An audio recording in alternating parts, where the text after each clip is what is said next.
Boa tarde, uma super alegria estar aqui com vocês. É a primeira vez que eu participo de um evento aqui no Vale e estou extremamente honrada, muito honrada e muito feliz.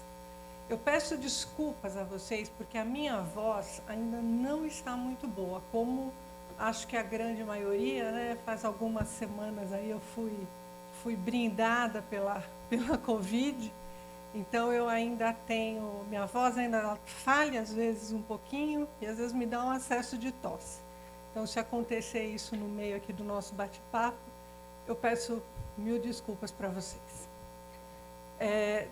Toda vez que alguém me apresenta, eu me sinto extremamente desconfortável, porque a gente escuta falar tudo isso e fica meio desassociado, porque não parece que é a gente, né?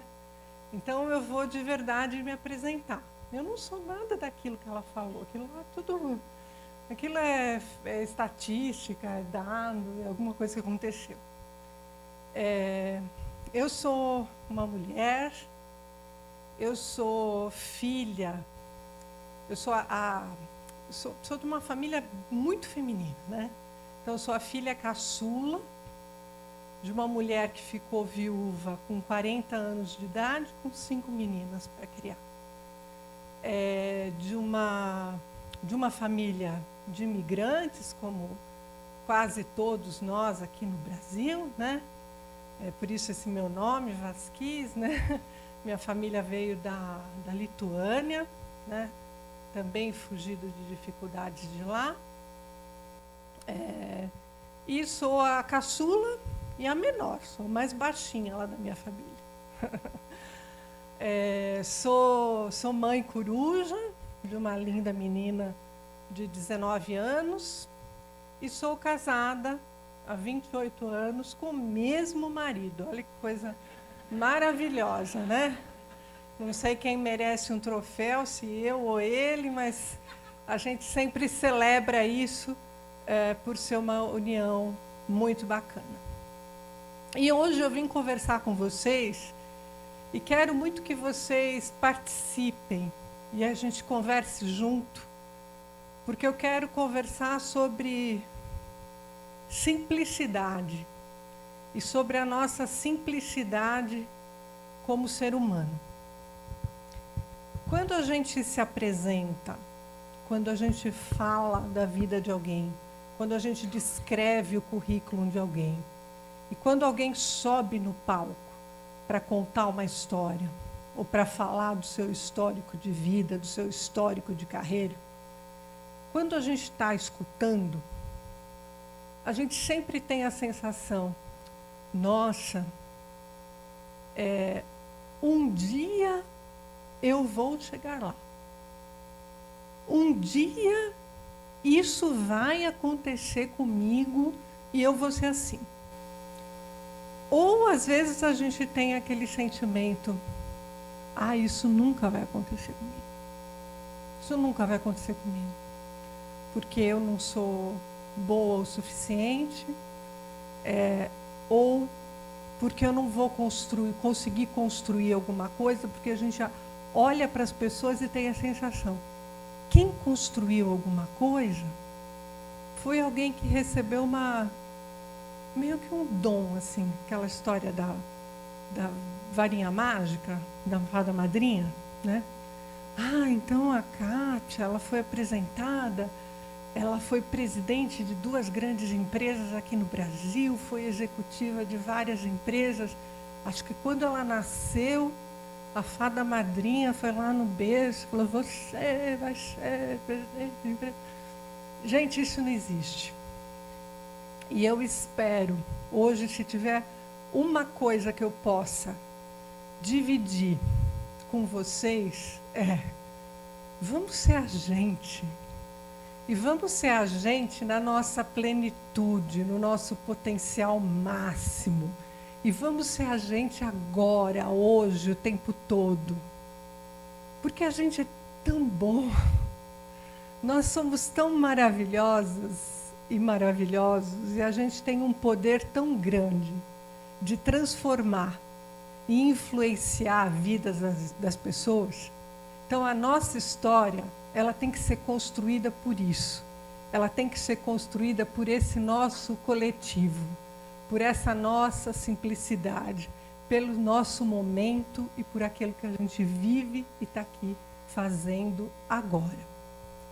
Mas o que eu queria conversar com vocês hoje, o que eu queria contar para vocês? Primeiro eu queria falar um pouquinho sobre a minha carreira, como foi essa construção de carreira e de ser mulher em uma área predominantemente masculina. Quero falar para vocês como eu me preparei e enfrentei eventuais desafios que passaram pela minha vida. Quero contar um pouquinho para vocês o momento que eu vivo hoje e como eu vejo o futuro das profissões executivas, o futuro das empreendedoras. Ok? Nesse contexto. E aí, se sobrar um tempinho, a gente bate um papo. Se não sobrar um tempinho para bater um papo aqui, a gente vai, acho que tem um tempinho aí de um cafezinho, a gente se encontra e a gente continua conversando um pouco mais. Então, eu nasci em uma família feminina, uma família muito simples. Quando a gente pensa em alguém que chega à posição de presidente de uma empresa, você pensa em alguém que estudou fora do país, que fez um intercâmbio, que aprendeu inglês desde cedo. Eu não tive nada disso, gente. Então, se eu fosse ler de verdade a história da minha vida, era para ter dado tudo errado, não era para ter dado nada certo. Então, eu estudei em escola pública, o tempo todo, eu estudei escola pública. Minha mãe, com 5 meninas, eu não tinha assim, esse luxo de não trabalhar. Então, eu comecei a trabalhar muito cedo, comecei a trabalhar com 13 anos. E não passei por um processo de escolher carreira. Eu não sei se vocês têm o privilégio de fazer isso, agradeçam. Né? Eu não tive esse privilégio, porque eu precisava trabalhar para ganhar dinheiro, era simples assim. Eu precisava trabalhar para ganhar dinheiro e eu precisava trabalhar para construir as coisas que eu poderia ter. Era isso. Né? Então, eu resolvi abraçar aquilo que de verdade eu tinha e que era o aprendizado. E o aprendizado, gente, ele não reside na escola que você está ou no acesso que você tem a um lugar especial. O aprendizado, ele é vivo. O aprendizado acontece o tempo todo. Então, mais importante do que as próprias condições que a vida me trouxe, eu acho que foi a minha curiosidade. Então, a minha curiosidade por aprender, por descobrir as coisas, por extrair o melhor de cada situação.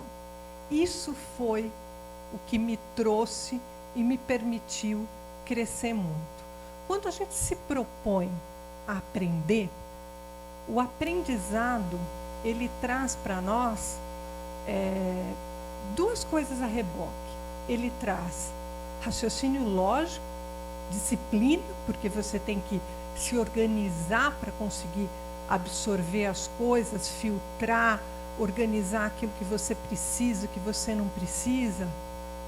E o aprendizado, ele traz algo que é essencial, que é a humildade de saber que você não sabe. Quanta gente a gente vê o tempo todo, porque assim, quando a gente é jovem, a gente acha que a gente domina, que a gente sabe tudo, papapá. Aí quando você é mais velho, você acha que você já aprendeu tudo que você precisava, que você não precisa descobrir nada de novo. E aí é nessa arrogância de achar que a gente tudo sabe, que a gente não muda nada, né? Então, aprender é essencial. Se tem alguma fórmula de sucesso que eu imputo na minha vida, foi o aprendizado contínuo e esse olhar atento a todas as situações, a tudo que estava acontecendo o tempo todo. Então, é um livro, é uma música, é um filme e é um bate-papo. É a conversa com uma pessoa que está do seu lado num ônibus, é a conversa com uma pessoa que se encontrou numa praça, é a conversa com um vendedor. Todas essas situações te inspiram e te ensinam e você aprende alguma coisa. Então, faz parte da minha fórmula o aprendizado como motor essencial. Um outro motor, eu dou um nome de sorte. A gente pode traduzir a sorte para fé ou esperança. Eu chamo de sorte, porque eu tive realmente a sorte, o privilégio de estar no lugar certo e na hora certa, conhecer as pessoas corretas, que me ajudaram, que me colocaram em boas situações. Eu acho que isso, a sorte, de certa forma, é um componente importante também na vida da gente. Um outro componente muito importante é a nossa coragem. A coragem que a gente pode traduzir como atitude, talvez. Tem gente que chama isso de atitude ou de personalidade, mas é a coragem de ação, a coragem de não se paralisar. Paralisar para a vida, de não se paralisar por medo, não se paralisar por nenhuma situação. Só que a sorte e a coragem, elas não funcionam sem um aprendizado. Porque o que te dá... Não adianta você ter sorte se na hora que você conhece alguém importante, se você está numa situação que é relevante para você, se você não tem conteúdo para desempenhar. Então, aí não adianta nada. E não adianta também se você chega numa situação e você não tem a coragem, a atitude de agir, porque você não tem a segurança que vem da solidez, do aprendizado, da confiança daquilo que você sabe. Então, acho que os motores dessa fórmula foram motores que sempre me ajudaram muito.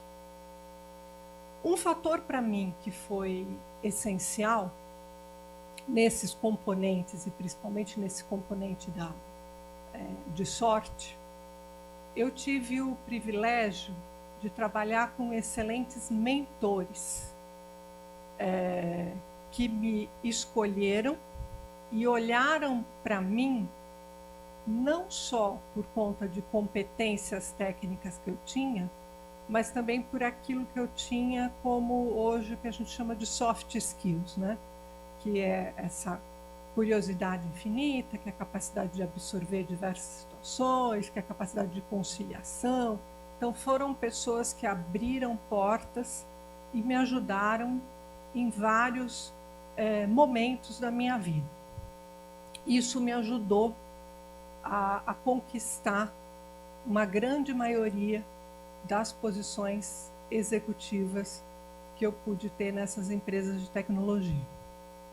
Agora, o fato mais curioso, e que é um fato que sempre chamou a atenção de muita gente, vocês lembram que quando ela me apresentou, ela falou que eu sou bacharel em comunicação social. Pois é, eu sou bacharel em comunicação social. Eu não sou bacharel em estatística, não sou em matemática e não sou em ciência da computação. Eu fui estudar essas e fui adquirir essas competências depois, quando eu comecei a trabalhar. A minha formação inicial, ela foi na área de comunicação social e foi através da minha formação em humanas que eu consegui justamente a capacidade de aprender a liderar, aprender a trabalhar com equipes diversas, aprender a trabalhar influenciando times, influenciando pessoas e entregando projetos de sucesso em times vencedores. Eu comecei na área de tecnologia muito cedo, no final da década de 80. Então, eu também tive a sorte, o privilégio de conseguir ter uma formação em algumas disciplinas no momento que elas estavam iniciando. Então, a minha especialização é em mineração de dados, em coleta, tratamento de dados e uso estatístico de dados. Eu comecei isso muito cedo. Comecei por conta até da área de comunicação social, porque era para eu comecei trabalhando, terminou minha faculdade, queria trabalhar na área, comecei a trabalhar na área de comunicação, só que para executar o meu trabalho em comunicação, eu precisava de dados. E aí, por conta disso, eu peguei e fui aprender mais de TI, e aí a TI acabou me adotando, e nisso acabei desenvolvendo toda uma carreira nessas empresas. Eu tive, por volta do ano 2000, eu já ocupava uma posição de gestão e já era presidente de uma companhia, não muito grande, mas de uma companhia muito importante aqui dentro do Brasil. E aí, gente, naquela época, eu preciso confessar para vocês que por volta, assim, esse final dos anos 90, começo dos anos 2000, que foi o momento onde eu tive o despertar e o maior destaque da minha carreira profissional, foi o período, meu pior período como ser humano e como mulher. Pior período da minha vida. Porque o que acontece normalmente com mulheres quando nós chegamos em posições executivas? Eu acho que a grande maioria aqui é empreendedor. Estou entendendo que é empreendedora, que é estudante. No ambiente corporativo, dentro de grandes empresas, quando você é mulher, a primeira coisa que você faz quando você começa a ascender a posições de maior destaque, maior visibilidade, é você negar que você é mulher. Você fica o tempo todo tentando mostrar que você não é mulher.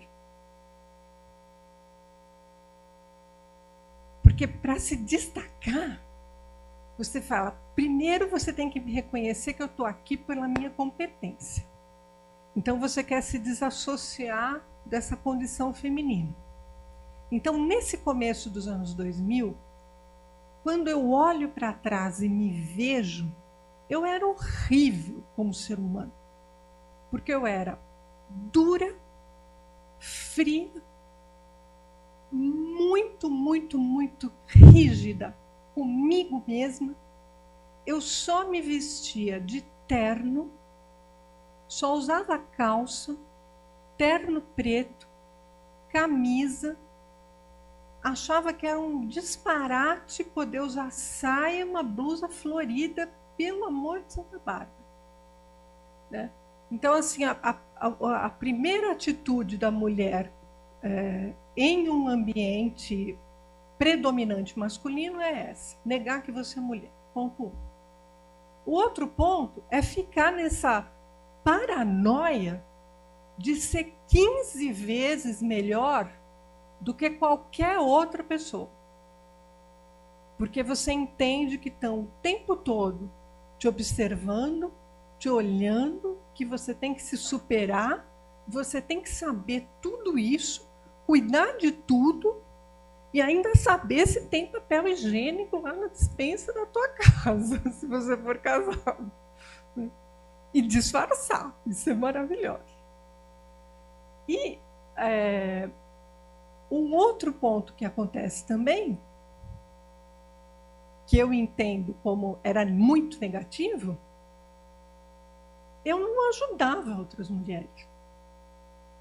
Porque eu negava a minha feminilidade de uma tal forma que eu entendia que se eu favorecesse, apoiasse ou ajudasse outras mulheres, ou participasse de grupos minoritários, ou promovesse um discurso minoritário, eu iria tanto negar quanto eu iria praticar quase que uma espécie de nepotismo, né? Ah, ela está fazendo isso só porque ela é mulher, para ajudar outra mulher.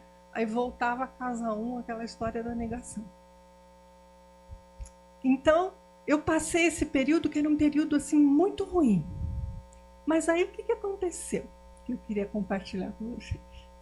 Quem me resgatou dessa história toda foi a natureza. Foi a vida e a natureza que é muito sábia. Porque o que aconteceu? Eu era, nessa época, começo do ano 2000, eu era líder de uma empresa aqui no Brasil, mas eu estava chegando perto dos 40 anos, já estava casada há 12 anos, falei, poxa, eu preciso ter filho, né? Preciso decidir, quero ter um filho, preciso ter um filho. O que eu fiz?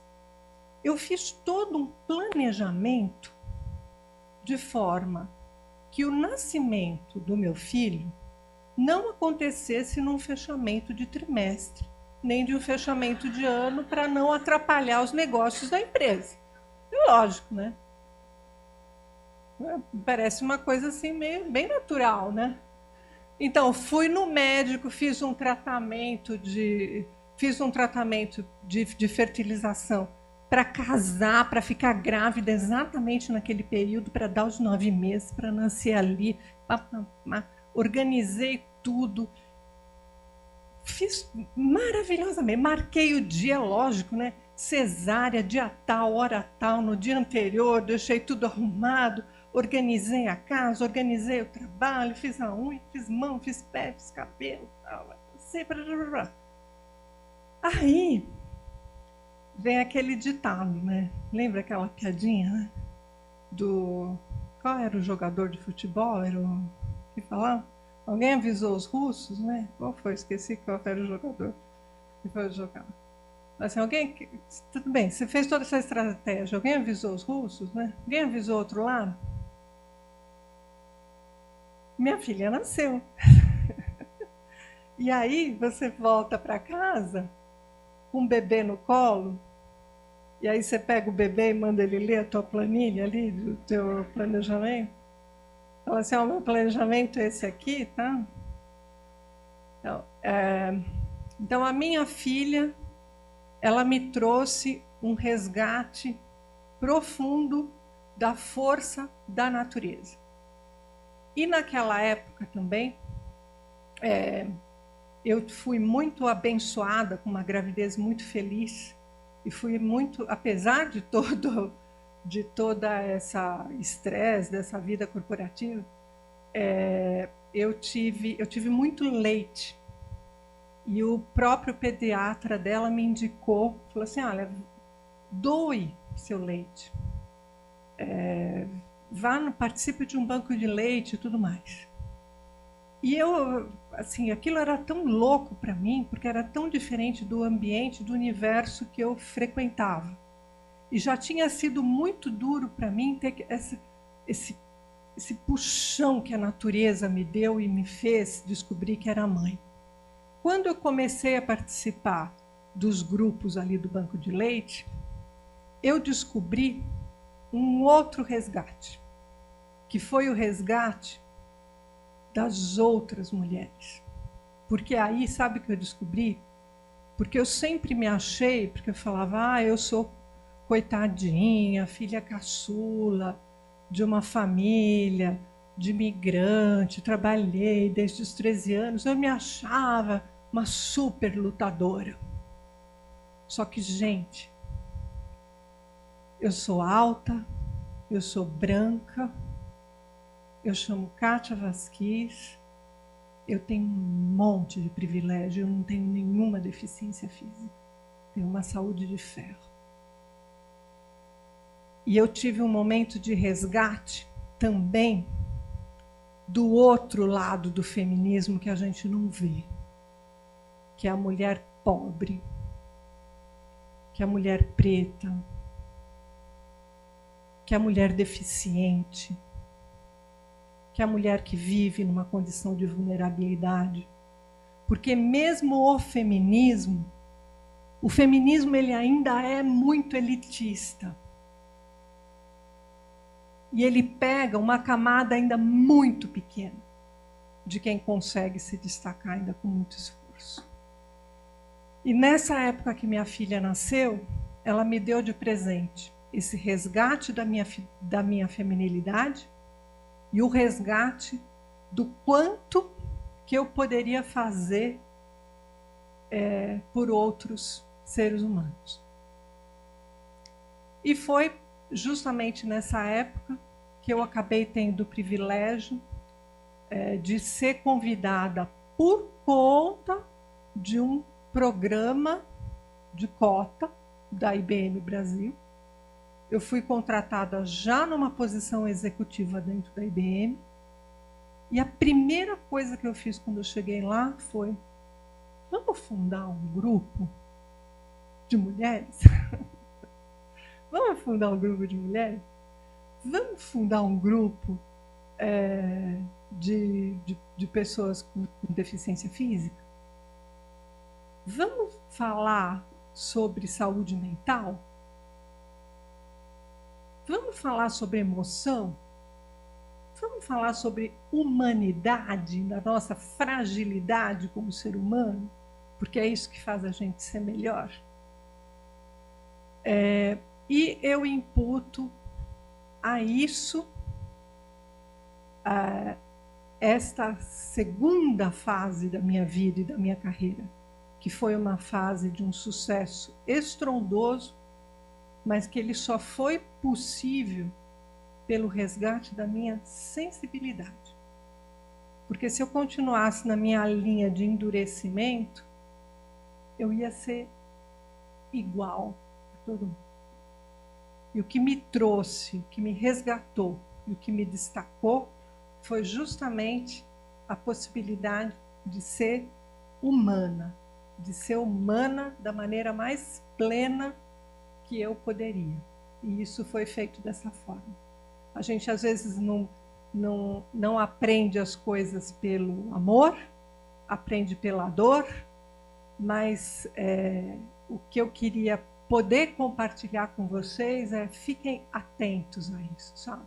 Sejam atentos à vida de vocês, sejam atentos a quem está do teu lado, sejam atentos a ser grandes componentes e motores de transformação. E o que vai ser da nossa vida daqui para frente, né?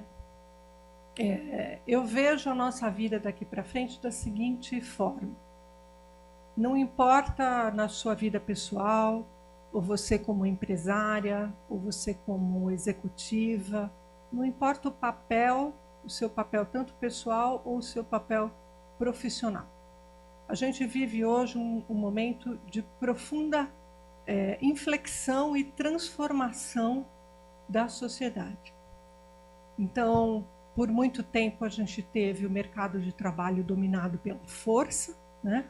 Então se destacava quem tinha força física, né? Isso lá ainda na era industrial, né? Prevalecia quem tinha força física, quem conseguia executar mais tarefas mais rápido, com mais força.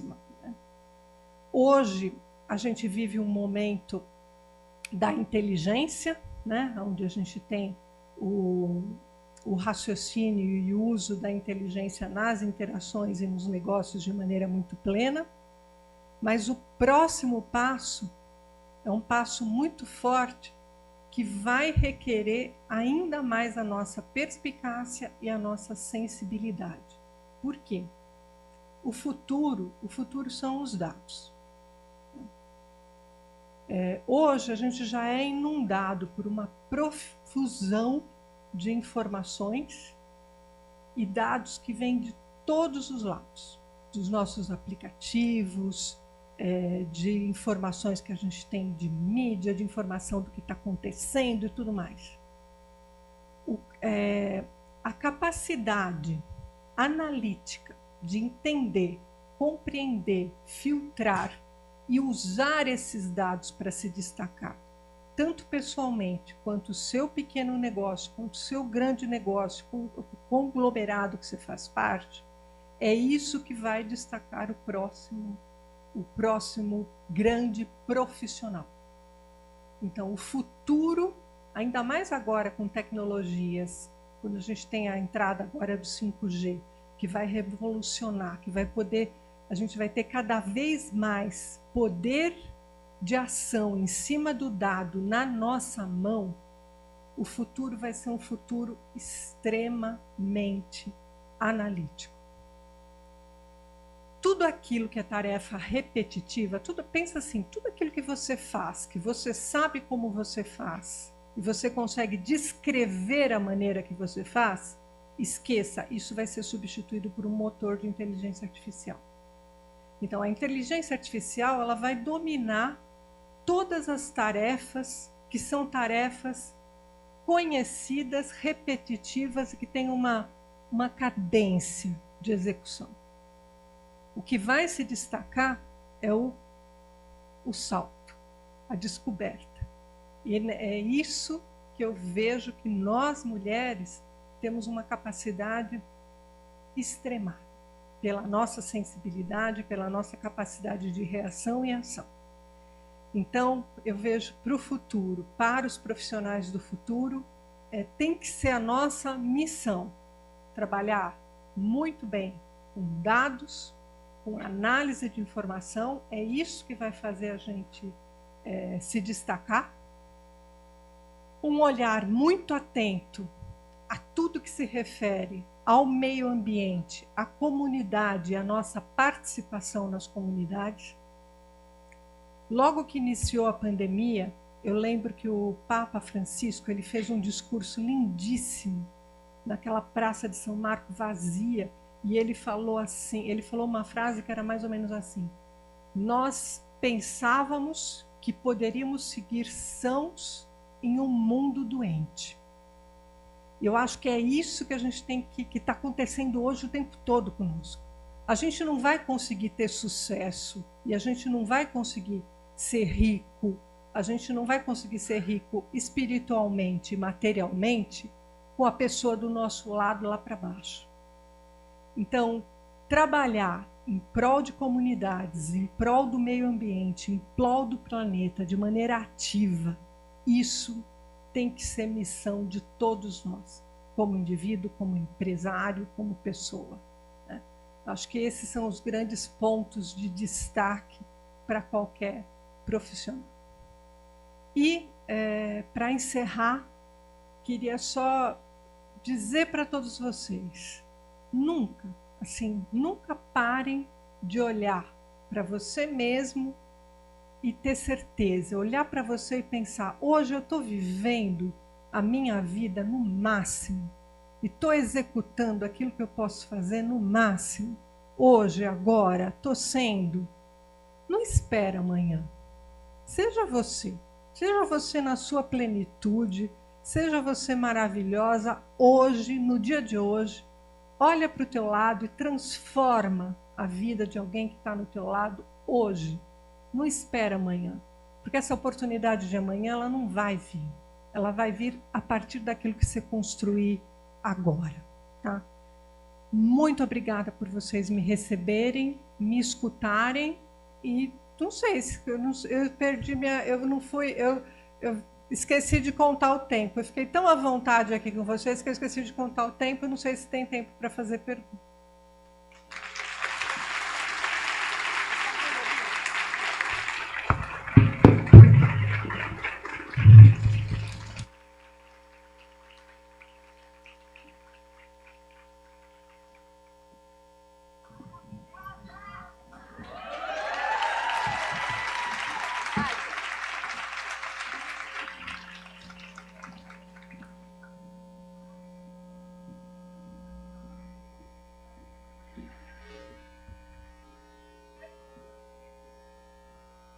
levar o microfone. Quem quer fazer a pergunta? Ah, lá. Vou lá. É a perna grande, né? É? Desculpa, perdi. Quem pediu? Ah, desculpa. Deixa eu dar os...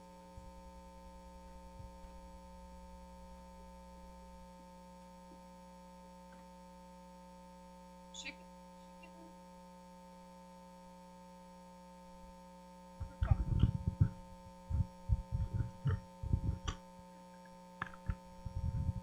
Boa tarde, Angélica. Como você conseguiu iniciar o processo de implantar as ideias suas dentro da Embreme com relação a minorias? Qual foi o início real?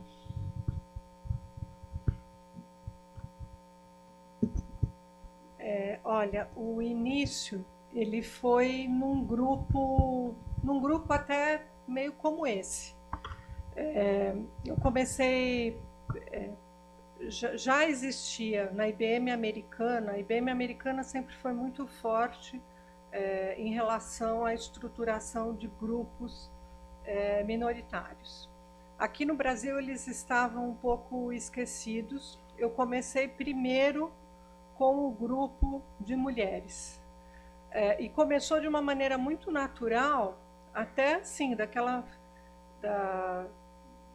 de sair, às vezes, para bater um papo depois do trabalho. Então a gente estruturou um grupo que a gente se encontrava até para jantar. A gente fazia um jantar e discutia e tudo mais. Desse grupo a gente começou a coletar algumas ideias e levar as ideias para a direção da empresa. Então, uma das ideias que a gente colocou foi justamente estabelecer um programa de mentoria, em que cada uma tinha que ter 2, 3 mentoradas, para ajudar até no desenvolvimento de carreira e para discutir dificuldades de carreira. Naturalmente, por esses grupos de discussão, a gente sentiu a necessidade de ampliar um pouquinho mais, e ele saiu quase como um apêndice, o grupo de LGBTQIA+.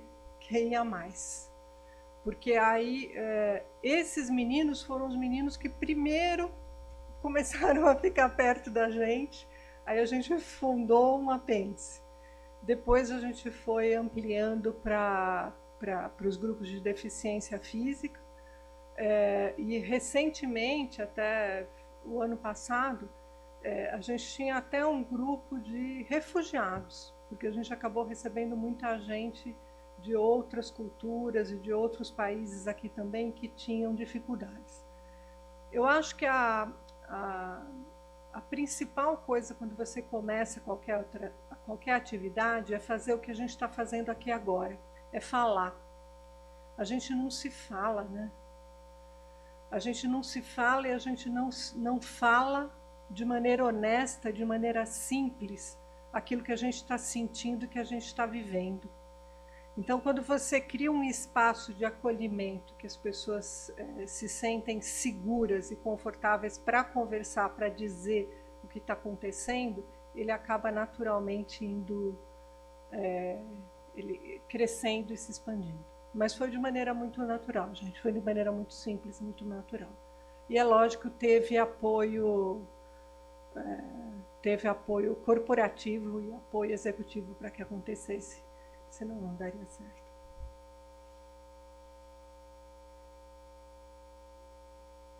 Oi.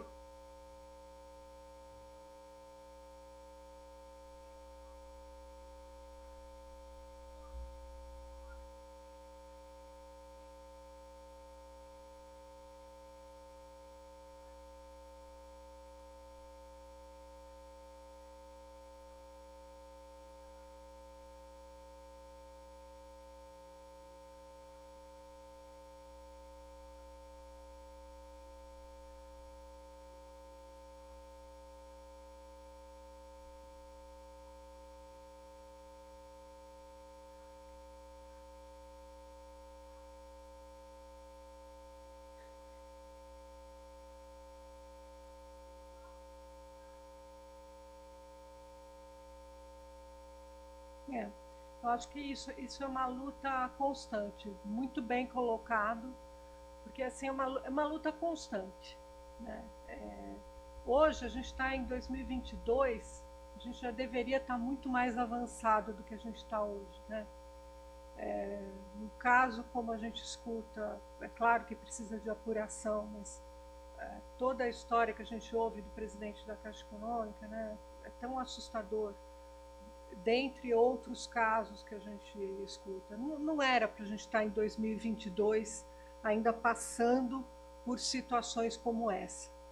Mas aí eu vejo também um papel nosso muito fundamental, porque o que a gente começou a fazer também nesses grupos, nesses pequenos grupos minoritários, a gente criou um procedimento também de fazer mentoria reversa. O que é mentoria reversa? A gente chamava executivos, homens, para que eles pudessem também entender e discutir o papel dele como homem pai, como homem colega de trabalho, como homem chefe, como homem mentor de uma mulher, né? Às vezes falando e despertando e mostrando para eles aquela situação. Agora, não está resolvido, a situação ela ainda é muito complicada, a gente ainda tem um contingente muito pequeno de mulheres em posições executivas, e eu fiquei muito chocada de ver uma pesquisa recentemente que eu vi que saiu da Great Place to Work, mostrando uma retração, inclusive, de mulheres em posições executivas no pós-pandemia. Porque o que aconteceu durante a pandemia? Todo mundo foi para casa, a história do home office. Só que o home office, ainda em algumas situações, o home office mulher, a mulher acabou não tendo o direito de ficar fazendo home office. Porque tinha a criança pequena, porque tinha que fazer almoço, porque tinha que lavar a louça, não sei o que lá. E a gente ainda não tem uma sociedade onde essas tarefas estão naturalmente distribuídas. E aconteceu uma regressão. Então, a situação ainda não é boa, é um trabalho que a gente ainda tem que fazer muito, muito, muito de formiguinha, de desenvolvimento, de falar, e é um trabalho educacional. E eu entendo principalmente de incentivo, gente. De incentivo, vamos incentivar umas às outras, sabe? Igual quando a gente vai fazer o grupo de ginástica, grupo de corrida, que às vezes você está assim, ai, não vou aguentar mais 1 quilômetro, e aquela pessoa que está do teu lado fala, não, vamos que você consegue, vamos que você consegue. Vamos ajudar umas às outras, vamos que você consegue, vai lá, luta, força a barra, fala que você consegue, discute esse assunto com o teu gerente, promove um grupo de mulher dentro dessa empresa, abre essa discussão. Se a gente não se apoiar e não se ajudar uma a outra, aí que a coisa descamba mesmo.